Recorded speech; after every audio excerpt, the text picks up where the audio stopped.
Welcome to Chat with Sonlight, a homeschool podcast.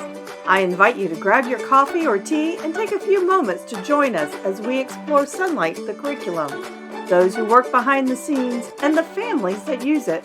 So join us today. Hi, welcome to Chat with Sonlight. I am here with Claire Lewis.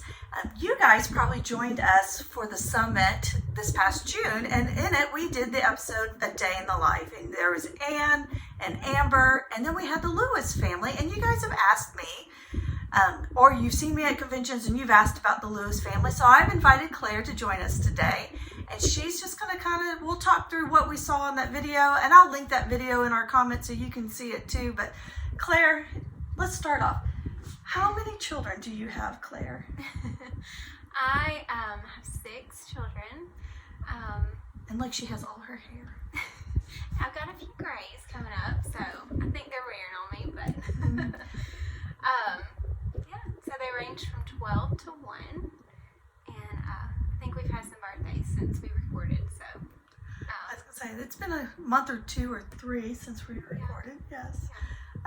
Claire, tell me, how many HBLs are you currently using? Obviously, she's on summer break. But yes, we are doing, I guess, 4 total, but maybe not the whole HBL. Okay. So we're doing, some different grades for language arts and math and stuff. But for the history. Okay, history, yes, 2. So you're doing. Last school year we were doing E and B. Correct. Yes. That's what I remember you doing. It's hard to keep it together. And then you have 4, 5, because the youngest one started doing something too. Yes, we started doing preschool with the 3-year-old. So that was my first time with preschool, and he loves it. Very good. So is it as easy as opening and going and doing? Yes, it really is. I can get my older ones squared off, started, and then I can just sit him down. And usually, the kindergartner, what she was a kindergartner, she'll come and join us and listen to the books too. So, because there are books she hasn't had. Right? Yeah, because we haven't done that, so they really do like it. So this fall, you're probably going to do, if you finished E, you'll probably do F. That's something. And C, so you're doing Eastern Hemispheres and the end of world history. Very fun. I'm looking forward to going to Claire's house when they experiment with foreign food. I'm excited. Yeah, Everybody says it's a good one. It is. It's one of our favorite ones. You get to explore all those countries you've never seen before. Yeah. And then C, you're going to wrap up and you're going to experience some of those countries as well. So that'll be fun, putting them all together. So Claire, on our video, we showed her how she kind of formatted her day. I'm just going to have her walk through her day and tell us kind of what it looks like, and then I have other questions for her. Okay, so obviously it's not the same every single day. We have to kind of pick and choose and do things that fit what's going on with our daily schedule. But basically, everybody gets up, we have breakfast, and do our cleanups, get ready for the day, and then we start in our school time with our Bible time. We just sit together, read our Bible, pray together, and then from there we get up and we start our school. And so they have their table work, and they will start math, language arts, grammar, phonics, all that stuff. And then from there, whoever's in the group, if they finish, then we'll go to the couch and read, and then we're done, usually by lunch. So sometimes it may be a little after, but not yet. Sometimes, but most of the time it's pretty good. I can hear a question already on your Bible. Do you just pick one of the Bibles that you do? Well, I probably will next year. This year I've just prayed about it and picked a book of the Bible, and we just read through slowly, talked about it, and that's it. But I think think I was a little overwhelmed with what to choose, and so I just felt like the Bible was the best place to start instead of books. Absolutely the best place to go with. Yes. So I want them to know the Bible. So. And that's why every year we try to go through the Bible, and this year we added a lot of apologetic type books into the curriculum. So I like that. yes, Sarita was very much influential in putting that into our system, and I'm very excited to see that coming. Every level got an extra Bible added to it, an element added to it. That's wonderful. Claire, do you do science every single day? Here's another question. I try to read a lot, but not every day. We will sometimes push it off because we do 4 days a week, so we're not part of a co-op or anything. So with that extra day, we'll sit down and do science. So that was one question I heard. Do you get everything done every single day? No. Did you hear that? No. I want to. Just type A in me wants to, but I'm gonna check the box, do everything, but it's almost impossible to do every single thing. And what do you? So you get almost done with the day, and obviously you have 6 kids. It's never going to be the same day, and some days it's going to go long. Do you just not finish that day, or do you just pick up tomorrow on the same wherever you left off? Pretty much.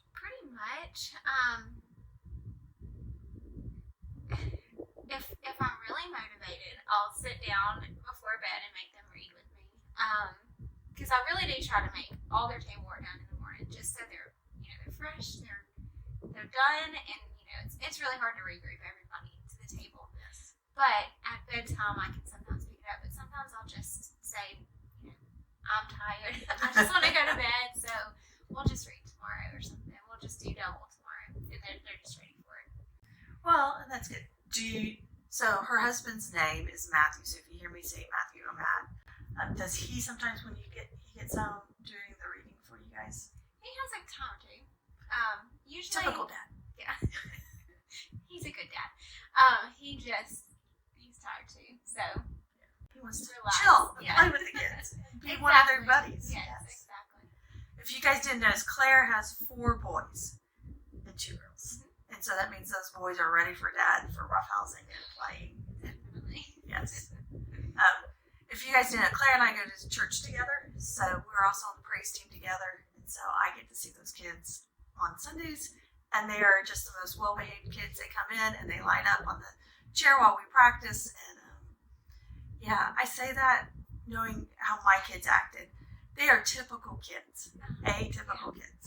Some days they are messing with each other, and I see Claire give the look, and sometimes I see Matthew give the look, and then I know they're in trouble. So yes, absolutely, yeah. I get looks a lot, but 99% of the time they are well behaved and the best kids to have watching and listening to us.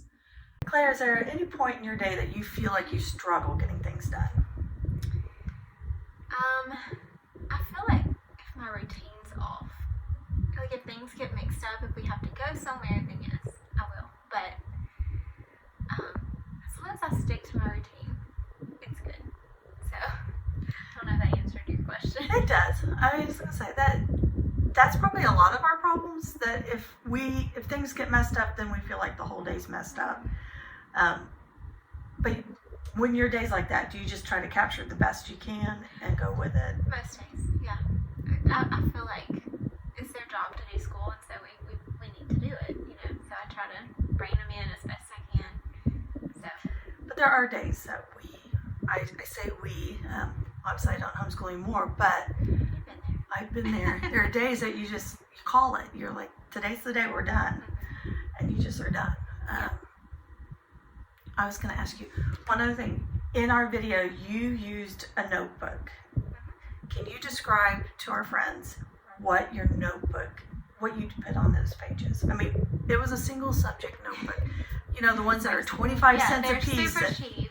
And I saw this on a blog last year, and I feel like it's been life-changing, just for our family at least.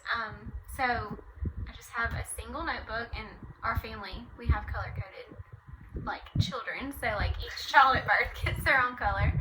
And so I just bought their color notebook, and then every 9 weeks, I'll take out, the 9 weeks group out of the big Sonlight binder, put it in a flex binder?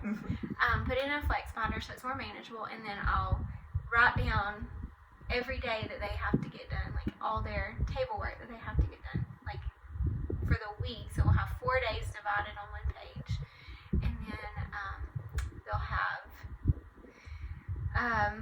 like each assignment for the day split up, and so they just check it off each day, and then I'll write the date that they did it when they're completed.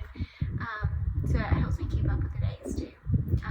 So that's great. Like, I know you live in a state where you have a cover school, and so not that your cover school probably requires you to show that, but that's your way of knowing your attendance. Right. Yeah. In other ways, checking on your grid. Right. Yeah. I'm sure there's easier ways to do it instead of taking all that time to do it. But for me, it just helps me not have to flip through everything.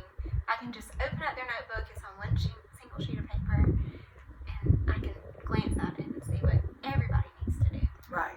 So I was gonna say, I think it also would help you because you have 5 doing school, 4 actually that are using the table. Because you've written it out, you know where they should be. Yes. It's not a lost, I need to look at that again. Because you just, by writing it down, it goes in your memory. You kind of know. It really does. Yeah. I don't feel it's lost these days. Because a lot of the times I was just trying to make it. And so it's really helped. So Claire, I know that I've seen you on several of our lives in the chat and stuff, so I know that you watch those as support. Do you have friends, and you said you're not in a co-op, but you do things with other people, other groups of friends. So, like, do you guys get together and do science? I think you were telling me that some of you do field trips together and different things. Tell me about. Yeah, so my sister, she does Sonlight too, and so we try to get together. Another one of our friends also does Sonlight, so we've done a field trip doing like American history stuff, and we've also, like, my youngest daughter, a friend of mine, doesn't do Sonlight, but they offered to let her come in with science with them, and so they would have her over once a week, and they would do a science project and learn stuff. So that kind of took a load off of me. Just having the help, and we have play dates and stuff, so that's always beneficial. Absolutely. That's always, I think moms need to have other homeschool moms that they hang out with.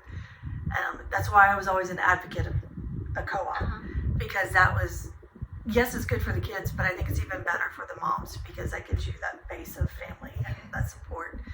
And kind of a co-op gave me the way to let somebody else do the teaching with the kids for a day, even though I'll get taught in classes with the kids, but we probably need to get you guys set up, you and your 3 homeschool Sonlight moms, and make you a Sonlight's connection group here. Get you signed up for that, so that if there was other Sonlight mamas in the area that are not in a co-op, that's what the connections group is about. So it doesn't matter if you live in Maine or if you're in California, if you're using Sonlight and you're trying to get a hold of somebody, you can sign up to be a Sonlight Connections group leader. And all that means is that you're a point person, that if someone's coming to look, they know that there's someone in this area. And they can, like, are you guys getting together? Are you guys going to the zoo this week? Yes. You can say, oh, I'm going to the zoo. And it's just Sonlight families get together. Okay. So that would be... That's good to know. Yeah, I was going to say, we have it on our website, and you guys see it. I think there's even an option on the app to find the Sonlight Connections group. I guess I just didn't know. That's okay. I was like, I talk to people that don't even know we have an app. Oh, really? I Yeah. love the app. I love the app, too. So, there's just... We'll also talk to people, and they don't even know there's a YouTube channel where we put all our things. And so, if we do any kind of live event, we also will post the videos after fact on YouTube. If we're in the app and we post something that we think others would want to listen to, we put that on our YouTube channel. So most any of our content's available at any time. So, And I know I've gone and looked when I'm planning stuff. I've gone and watched videos and stuff just to get encouraged and excited. well, and I've met a couple of moms that are like, we live out in a way that we don't have those connections. So like, they don't have the friends that use Sonlight that they can meet with, and they don't have. Claire, is there, as you're a mom of many kids, she's doing 3 different packages, preschool and 2 others. Is there any advice that you would want to give a homeschool mom that's starting out, that's like going from that, I just have 1 package and now I'm going to do 2 packages, that you would want to advise a mom? Just trust that you can do it and that you'll get there. Just make it part of your routine and your daily life, and you'll get there. Claire, thank you for joining us today. I am sure we're going to ask you questions again and again. I will relay anything that comes across if somebody has. If you have a question, post your question in the comments, or you can email me at connections@sonlight.com, and I will pass them to Claire to find out if I can get an answer for you. But again, she has 6 kids, 12 to 1. She is doing preschool C and F. And she's going to have a great year exploring the Eastern Hemispheres and learning all the missionaries. I'm excited about that. It's going to be so much fun. I might have to chronological, follow along with her and find out what's going on. You can come help. Do a Claire, a Lewis family update. Okay. Yes. That sounds good. Well, thank you for having me. Thank you for joining us. Thank you. We'll see you guys next week. Thank you for joining us today. Do you have an idea for a podcast topic, or do you want to chat with Sonlight on an upcoming episode? Email us at connections@sonlight.com.